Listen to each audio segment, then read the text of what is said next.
Yes. So basically, you should have everybody just give a verbal consent for the museum, just saying that, you know, that you agreed to participate in the project and allow the museum to use it for their purposes. So all you have to do is just say your name and I agree. Okay, my name is Deanna Taylor, and I agree to being interviewed. Could you spell your name? My first name, Deanna, Deanna Taylor. And I wanted to get a little bit of background information in terms of your age, occupation, where you're originally from. Okay, I'm 56 years old.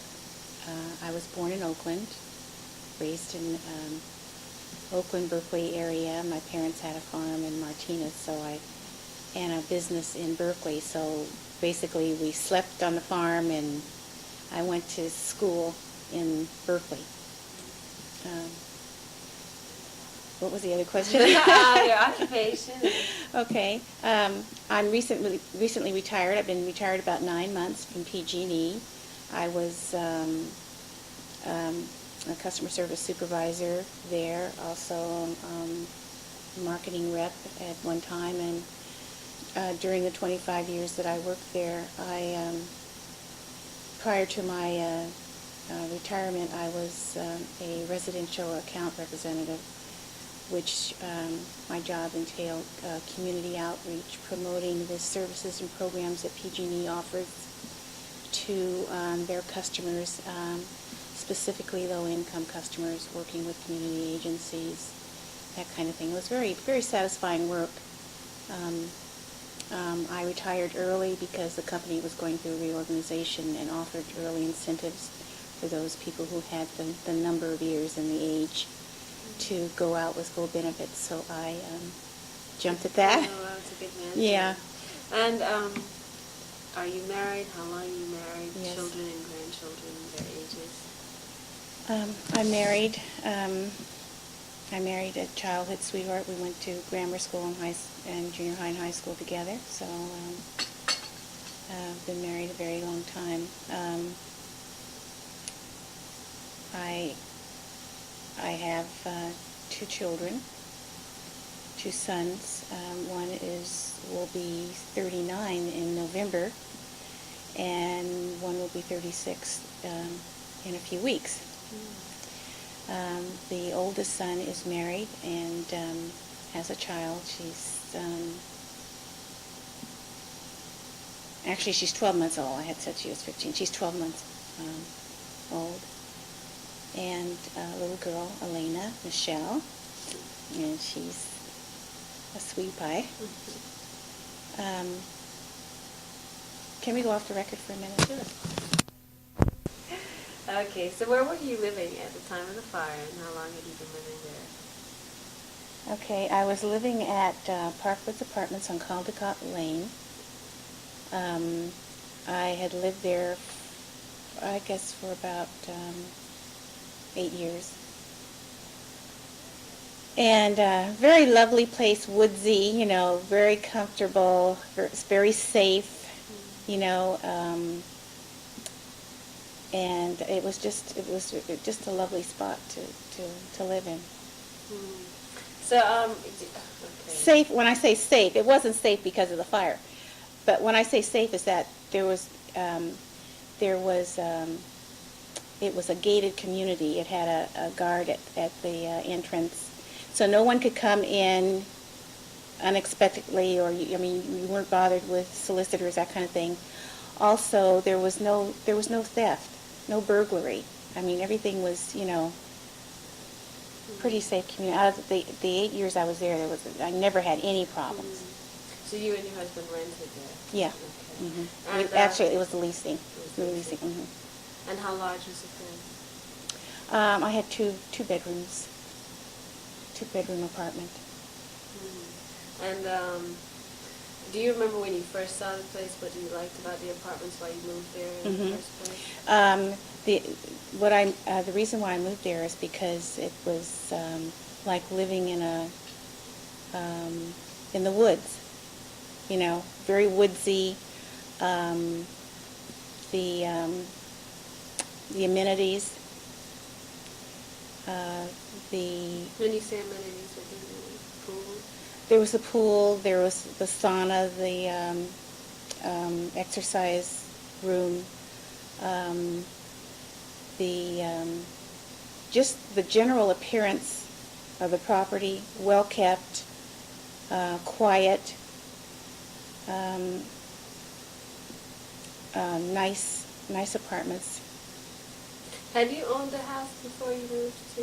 Yeah. You had? Mhm. And was there any specific reason why you wanted to rent, or why this was a good situation for you to rent? Actually, yeah, because I had lived in a home in a neighborhood that was going downhill, and decided that saw these apartments and what they thought we might buy a condo there. After we moved in, later found out that there were a lot of problems with the city, so they wouldn't allow the developers to sell these units as condos because there were some things that had to be brought up to code, and they were afraid to lose more more housing, what they call housing stock or renting stock. So I really moved there with the intention of buying a unit, but didn't, and just stayed there and leased. How long had you planned on, were you intending to stay there? Was this supposed to be, 10, 15 years, or was this a temporary place to stay, or how did you look Well, at I it? was so comfortable there. I was just, just kind of hanging there, just hadn't made the move to do anything else, Then I had friends who lived there. I had a friend, you've interviewed her already, Ida Williams. She had a penthouse there, and we were just all very comfortable, and I, just a little group, and just stay there. And then because my husband traveled so much, and I felt so safe there, whereas when I'd been living in a house before, there were a lot of things going on in the neighborhood, and I was, I couldn't even go out and water my lawn because people were stopping down the street from the house a couple of doors down. They were selling dope, and I mean the traffic was, it just got crazy. So I just felt more comfortable there, and just never did anything else to kind of move out from there. The fire made me. So let's talk about the day of the fire. And Okay. You said your husband was away on a business trip. Right. So. The day of the fire, I had decided that morning, it was such a beautiful day. I got up very early, as I normally do during the week, and you just kind of wake up early anyway, even though you can sleep in, you wake up early. And I decided, well, I'm not going to go to church today. I'm just going to enjoy the day. So I decided to go to a 24-hour Safeway, which was on College. You must have gotten up really early. Yeah. Because actually I was in the store at about 7 that morning. I went to the store to get some fruit and things for my lunch the next week. And I had put on my jewelry. I had my watch and my rings on, and a pair of earrings, a pair of jeans.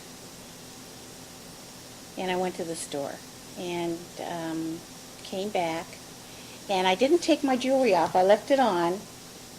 And I changed to a pair of sandals, changed my shirt because I decided I was going to clean my kitchen stove. It really needed cleaning, and I thought, oh, I feel like doing that today.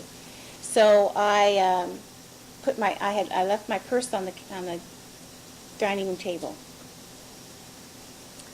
and I went in the kitchen. I put up my little groceries and everything, and I noticed when I went to the sliding glass doors to open the drapes, and I looked up on the hill.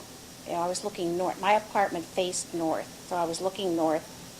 And I saw sort of a little fire flare up, and I saw what looked like fire engines, but it was so far away, it was very hard to see, but it was kind of blurry, but it was quite evident that there was a problem with a fire. And I kind of noted that in my mind. I said, well, I see the fire engines there. They must be taking care of it, and I went back puttering around the house. And I guess it was about 9 o'clock or so, between 9 and 10. So I went on in the kitchen, I put on rubber gloves, and I proceeded to take the stove apart. And I'm really not sure of the time. It was somewhere between 10 and 12 that this happened. And suddenly, I also noted that when I looked out of the sliding glass doors, I had opened the door, and I noticed there was a little wind. It was windy, but it was warm. It was bright and sunny, and I noted in my mind, gee, I'm going to hurry up and get through with this so I can go outside and really enjoy this weather. Because in front of my apartment there was a duck pond and bench, and you could just go out and sit, And I had thought, well, I'll go out with my book and just sit and enjoy this. And so I went back to the kitchen, and I was puttering with the stove. And I guess maybe about 15 minutes or so had gone by since I had walked to the window to look out. Suddenly it got very dark. And I couldn't figure out. I said, why is it dark? I said, it was so sunny, there wasn't any clouds in the sky. And I saw all this smoke, and this fire. So I immediately got on the telephone, and I called my friend who lived in the penthouse. And she lived one building up north of me by the pool. She was right by the pool. And she didn't answer. Her son, Bruce, answered. And he told me that he had been asleep and that his mother had gone to Reno with a group. And he had just spent the night there because he didn't live there, but he had spent the night there. And so I said, well, Bruce, I said, there was a fire early this morning on the hill way behind your building. I said, there's a lot of smoke and stuff, and I said, the wind's whipping. I said, and I see there's a problem still back there. I said, go back and look and see what's going on. So he got off the phone and went and looked. And he said, yeah, there's a fire up there. And he said, but they're working on it. I see fire engines and everything up there. And I said, okay. So we hung up. I said, okay, well, I'll talk to you later. He said, okay. And I went back to the kitchen again. It wasn't 5 minutes. Couldn't have been more than 10 minutes. I mean, it got really dark. At that point, I went back, and the fire had, just within a 10-minute period, had spread from a small area way up on the hill, had spread around down the canyon behind buildings, and had come down toward me on both sides. Now, my building was in the front of the complex. As you come in the complex, my building was the first building on the left. And this fire, and there were about 20 buildings in the whole complex. I forget how many units. I think there were about 500 apartments in that, between 400 and 500 apartments in that whole complex. So this fire had spread down around these buildings in the back and was coming towards me. So I get on the phone again. And the phone rings and rings, and finally he picks up, Bruce picks up. And I said, Bruce, I said, don't you see all this fire and smoke? And I said, I hear people yelling, and the wind's whipping, and this fire is coming down. I said, I know your building must be on fire by now. He had fallen back to sleep. So he got off the phone. He came back to the phone. He calls me Miss Tay. Yeah, Miss Tay. He says, this fire is what he says. I'm coming right down the hill. He says, I'm leaving out of here right now. I'm coming down to your building. I said, okay, I'll meet you out in front. As I hung up the telephone, there was banging on my door. When I went to the door, there was a fireman standing at the door. He says, lady, get out. The fire's coming down the hill fast. Get out. I turned to go back into the apartment, and he said, lady, you don't have time. I still had my rubber gloves on. I threw off my rubber, pulled them off, grabbed my purse. I had some money stashed in a bureau drawer. I took time to go get that money because it was a couple $1,000 I had in it, and ran out of the apartment. And it was funny. I locked the door. I locked the door. So what was going through your mind? Were you thinking?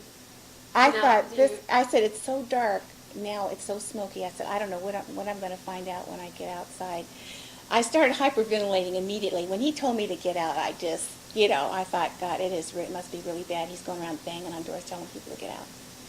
When I got out in the hallway, there was so much confusion. People, and one lady came out of her apartment. She says, "Well, what's happening? What's happening?" I said, "There's a fire. Get out." And I ran.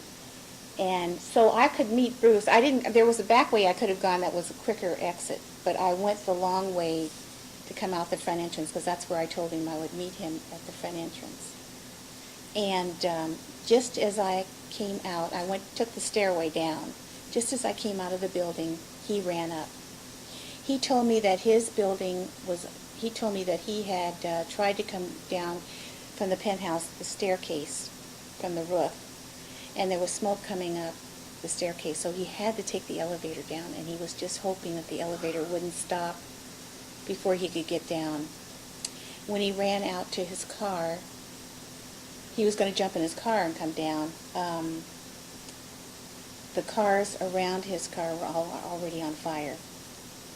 So he just ran on down the hill to my apartment building. And as I came out, he was right there.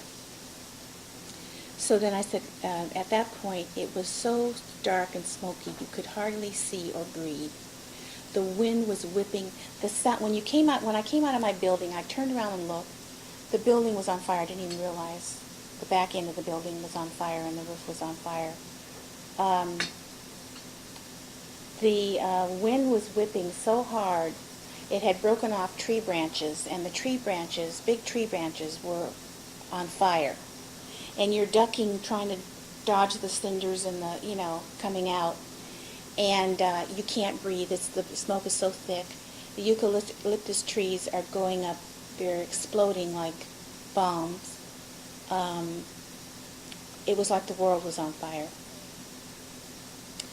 So Bruce said, "Miss Taylor, let's get out of here." I said, "Bruce, let's go get my car." He says, "You can't get your car." I said, "Yeah, let's go see if I can try to get it out." We ran around to the garage entrance, and it's underground parking. There was only two or three cars left under. With all the people in my building, I guess people had been getting out all along, and I just didn't hear all this.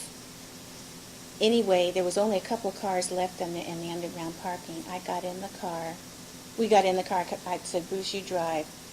As we were coming out, a fireman says, "You can't get your car. You can't." Everybody was lined up from the back end of the complex trying to get out, and there's only one entrance in and one exit out. And everybody was trying to get their cars out. And the fireman said, "Well, you're not going to be able to get your car in." Well, we were the first building right by the entrance. But people weren't going to let you in. So I told Bruce, I said, "Look, just drive like you're going to run into somebody. They'll stop." He drove like he was going to run into somebody, and somebody slammed on the brakes, and that gave us a chance to get in and get out. We had to drive over. By that time, the fire had already jumped the highway and was over on the other side on the Broadway Terrace side, had jumped already on that side. And so the access road coming up the Caldecott is an access road, like to that apartment complex. That was on fire. We had to cross over that to get onto the freeway. And when I look back, I told Bruce, I said, "Bruce, we won't be coming back here." "Oh, Miss Tay, it's going to be all right." I said, "No, we won't be back." I said, just look at that." He couldn't look back. He was trying to drive. He kind of glanced back. I said, "But I said, "You're not seeing what I'm seeing." I said, "That place is up in smoke already." And we were just lucky to get out of there. We were just lucky to get out of there because, it was a roaring inferno when we got. And I noticed at the guard station, when you come into the complex, there's a large overhang, and it hangs low. The fire trucks couldn't get in because of this overhang. So here they were, just the fire trucks sitting out on the road, couldn't even get in to fight the fire. And it was just roaring, just roaring. The sound of it sounded like 1,000 freight trains going at 500 miles an hour. You know, I mean, that's the sound of it. So we drove to my son's house, who lives in El Cerrito. He lived in El Cerrito at the time. And I called when I got there. In the meantime, my husband had come into L.A. He was changing planes in L.A. He was coming from back east, but he made a stop in L.A. And he was at a SkyCap station, you know, where they check your baggage. Mm-hmm. And one of the SkyCaps had a little TV on his stand out there. And my husband said as he passed the stand, he heard the news reporter say on this program, "We're at the top of Caldecott Tunnel, and the fire is raging." He says, "Fire, Caldecott." He stopped to listen. And when he realized what was going on, he immediately went to the phone to try to get me. Well, the line was busy. He couldn't get through. He said he just for about 30 minutes or so, he just, you know, thought I was dead, and just all kinds of things was going through his mind. He did finally call my son's house, and by the time he called there, I was already there. That's good. But my husband he just, as soon as he saw that I was at Marlon's house, he immediately got on the phone, made arrangements for us to stay at the Marriott that night. And by the time his flight got in, when he got to my son's house, we were already checked in at the Marriott. He had already taken care of all that. Even though I could have stayed at my son's house, he had a small apartment. He could have accommodated us, but we went immediately to the Marriott, and we stayed there. We stayed there 1 week, sure. I got about 3 weeks. We stayed there 3 weeks. The next morning I had to get up and I had to go buy a toothbrush and I had to buy some underwear and just get some bare essentials, you know, to function with. So I got a pair of tennis shoes and socks and some jeans, and that's all I could think about. I couldn't think about, you know, clothes for work or anything like that. It just sort of clothes that I could just be comfortable in. And then the next day we went to the Red Cross, and we went up to the campus. They had different places all around the city, but we went to the one up on campus in the Student Union building, and it was about a 3-day process for us to get emergency assistance. But to put it in a nutshell, we got help from the Red Cross, help from the Salvation Army. And I think on the 3rd day, they set up this one-stop center, which was down on Claremont Avenue in Oakland, just a couple of doors from motor vehicles on Claremont, and it was a one-stop, yeah. And at that center, they had everything. The Red Cross was there, Salvation Army, FEMA, small business loans, PG&E, everybody was there. So you could just go in one building and just get everything that you needed, all the assistance that you needed in this one building. So we got help from FEMA. And what were some of the things that you lost in the fire? Now, what did, okay, basically, if you were to like list something really valuable, whether in terms of money or not, what did you lose in the fire? I think what I most cherished was my mother's deceased, and also my stepmother's deceased. And I had things that both of them had given me, and also things that my mother's mother, that I had from my mother's mother, like china, silver, crystal, lace tablecloths. I love jade jewelry, and I had a lovely collection of earrings, bracelets, rings, necklaces, some of my mother's jewelry that she had given me, and a few diamonds and that kind of thing. So I really lost some things that I know that I'm not going to replace all those things. I might get one or two pieces, but I haven't even started to replace those things even now, because having lost everything, I had to start from scratch. Everything in this house was, when we moved in this house, we moved in with a card table and 4 chairs and a bed, and went from there. The real estate agent, escrow, everybody was so nice about, usually when you buy a house, just going through the escrow part, they just takes them forever for it to close. But they worked very fast. Like the fire was on the 20th of October, and I think about 4 days after the fire, we started looking for a house and found one. And we were in the house for Christmas, for December, a few days before Christmas. Where was the house located? Right here. Oh, no, Princeton. Yeah. Mm-hmm. Were you happy about deciding to buy a house, and what made you decide to buy a house instead of renting again? Because we realized that really you weren't saving any money, no tax write-offs.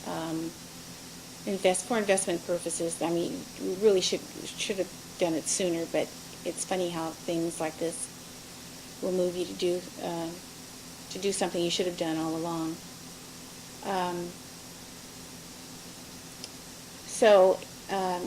We're very happy because it's a nice neighborhood. It's quiet. It's relatively safe for now. I don't know if these things change from day to day.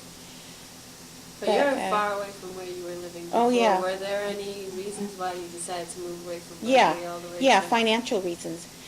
We looked for something in Oakland, but everything was old, and the property values were in the areas that we were looking was really more than we wanted to spend at the time, because we had to replace everything. And, if you just have apartment insurance, it's not like home insurance, so, you're not going to get the money out of an insurance policy that you would if you had a homeowner. Right. So here I was, had to spend savings to put a down payment on a house, and ideally I would have loved to have bought a house and had the furniture I had and not have to invest money in purchasing stuff all over again.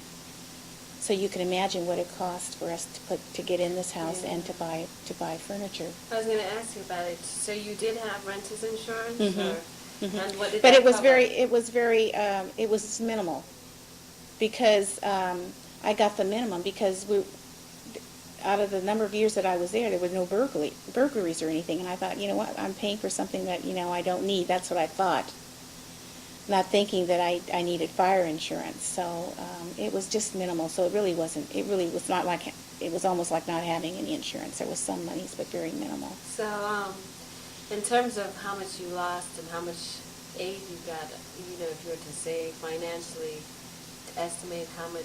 Oh, okay. Well, first of all, the aid is not designed to help you replace.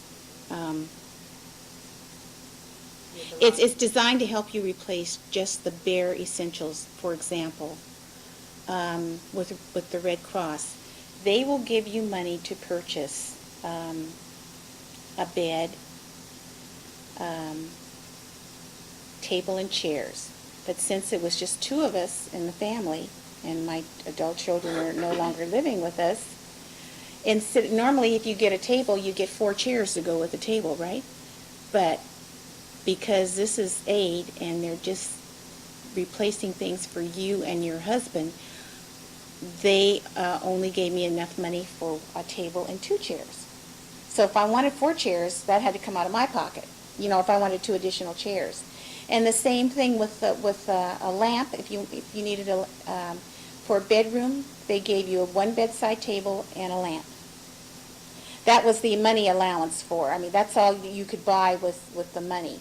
And they didn't give you the money. It was sort of like vouchers that you would take to where you were going to make your purchases, and you would give them the vouchers, and the store would bill the Red Cross for those items. And so and the Salvation Army they mainly would give you first month's rent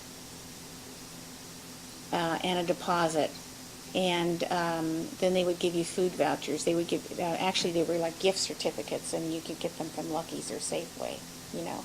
So we got those things. But and also the Red Cross allowed you for clothes a certain amount, like a coat. You could get one coat, you know, and you could get what they call outerwear and underwear and stuff. But it was all basic, essential stuff, not to replace everything that you had accumulated over the last 20, 35 years kind of thing, you know. But it was just to get you started, just to get you the bare essentials that you want. And they would give you things as simple as like you could buy a mop and a bucket. They were giving you those things. They would give you cleaning things, like if you were going to move an apartment, you had to clean it up before you moved in. They would give you a broom and a mop and a bucket, and they would give you some cleaning materials. And they allowed you money to get an iron and an ironing board and that kind of stuff. So what we did was, most of the things that we purchased as far as furniture, we went to the stores that were offering discounts to fire victims. And Penny's was one store that was offering a 40% discount on furniture. And some stores were offering 50% discounts on appliances.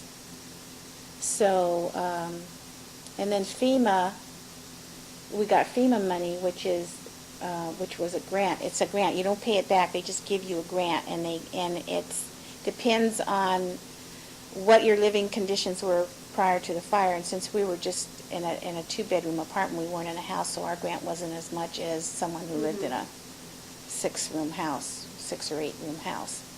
So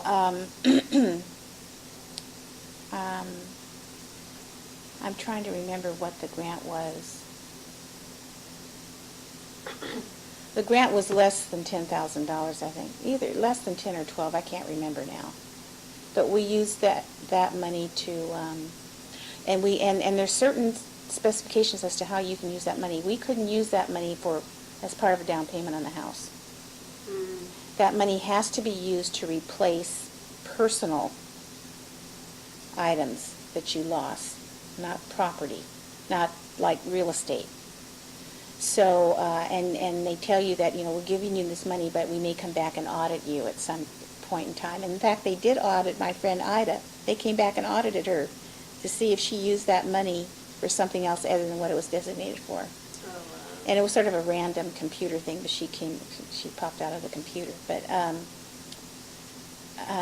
so anyway, that money was spent on purchasing things in the house. So for the house. Do you think you had like a number, amount that you think that you lost? Because I can imagine as a renter, you're definitely more at risk. Yeah, I lost about, and this is a minimal figure, I lost about $100,000 in personal property, because when I add in the family heirlooms that I had, and and I had a lot of sterling silver pieces from my grandmother and my mother, and with the jewelry and the stereo equipment and all the stuff we had, and the cameras and the. What about photographs? Oh yeah. I mean, school pictures from and we had traveled. We had traveled a lot outside of the country, and we had all those pictures. And then when kids were growing up, and we had all of our old yearbooks, high school yearbooks and stuff. However, we're in the process of getting some of those now. The school Berkeley High is replacing some of those things for us. Good. And so, yeah, $100,000 minimum. What about, you talk a lot about, you mentioned government and organizations support. What about community support, your friends in church or? Okay, I had family, in fact, I had family members whom I least expected to help immediately come forward with money.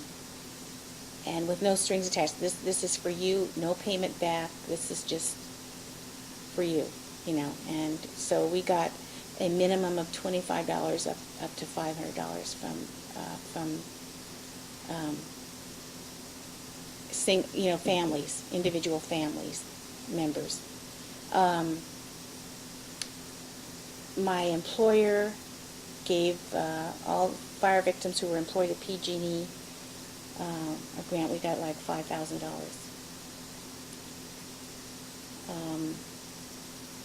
My church gave me money, Downs Memorial.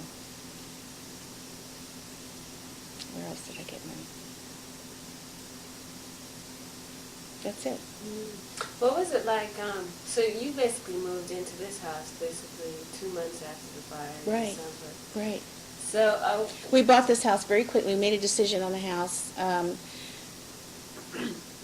And I don't have any regrets about this house. Had we not been really pushed, I could have taken a little longer and just looked for a few other things that but when you're looking, when you don't have any place to stay, and we were staying at the Marriott, and then we did stay with one son maybe for like 2 weeks before we moved in the house. So it was like, we need to get a house as soon as possible. So we were really pushing it. And so things worked out. Within 2 months we were in there. was there any particular reason why you were rushing to get a house? Yeah, because we needed a roof over our heads. Because I know some people talk about staying in a hotel for 3-4 months. Yeah, but you see, before. we didn't have the insurance to do that. Now we're overinsured. I have insurance that would put me up for a year until I found or rebuild or whatever. So when you bought this house, you made sure to get fire insurance? Oh, absolutely.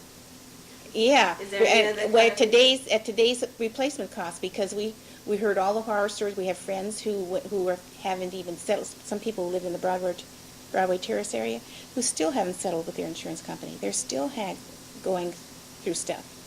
So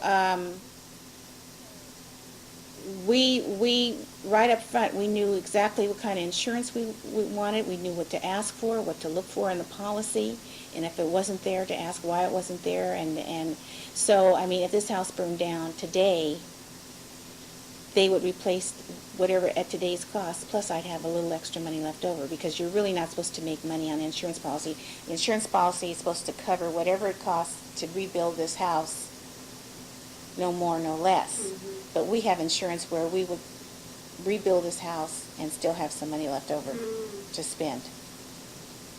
So it's What kind of adjustment did you have to go through? I think being as a woman alone in the fire, okay, and then moving out. It's the emotional. The emotional thing is, it's like a death. You actually go through a grieving process, and you realize how much you're really locked into your material things. I learned a lesson that these things are very nice to have and everything, but they're not your life, your whole life.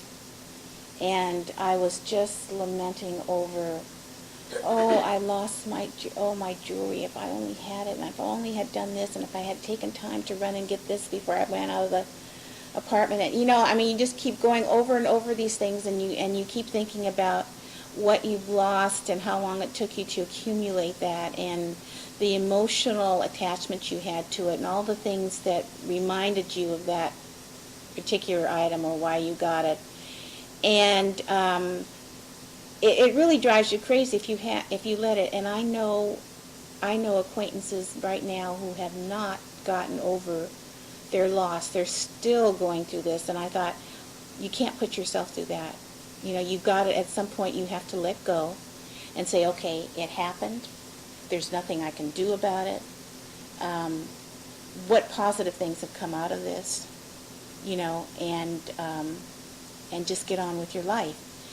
It took me a year to do that. It took me a year to go through that process.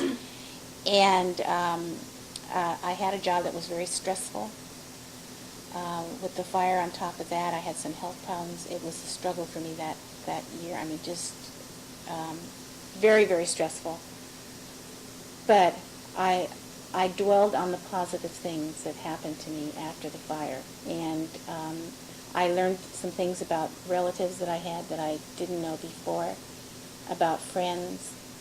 I learned how other people were dealing with the same process.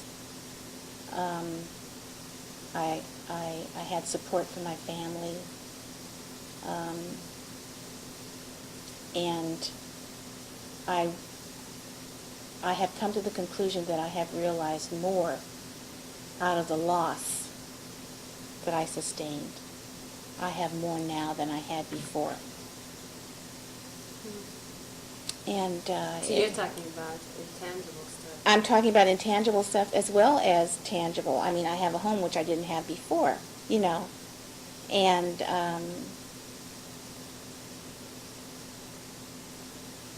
I have replaced, I've replaced a few things, but nothing like what I had before. And I don't think that I ever will replace the things that I had before. And I've come to the conclusion that I don't want to replace. And I always tell my husband everything. I said, "Well, it's getting too junky in here. I told you, you know, we weren't gonna get all this junk and, you know, like we had before. You know, what do we need all this stuff for?" Well, that's interesting. I notice a lot of people that I talk with have a hard time buying stuff. Let me tell you what happened to me when I first had to go buy something.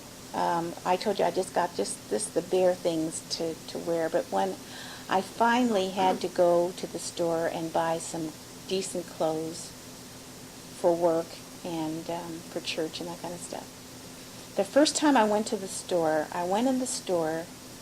I think I was in the store about 10 minutes looking around, and I was, when I got up that morning, I said, "Gee, I don't feel too hot, but I got to go to the store. I got to get going on this." And I went to the store, and after 10 minutes, I got so sick and nauseous and dizzy, I had to leave the store, and I got in my car and came back home again. And I thought I was coming down with the flu, you know. And so I didn't go back again for maybe another week or so. I went back to the store and with the same intention to do a little shopping, got in the store, got sick again. Well, this happened 3 times to me on 3 separate occasions. Then I knew I got a problem. Shopping is supposed to be fun, right? Yes. I have the money. You know, all I need to do is walk in the store and shop. Buy whatever you want. Right. And I couldn't do it. I was sick.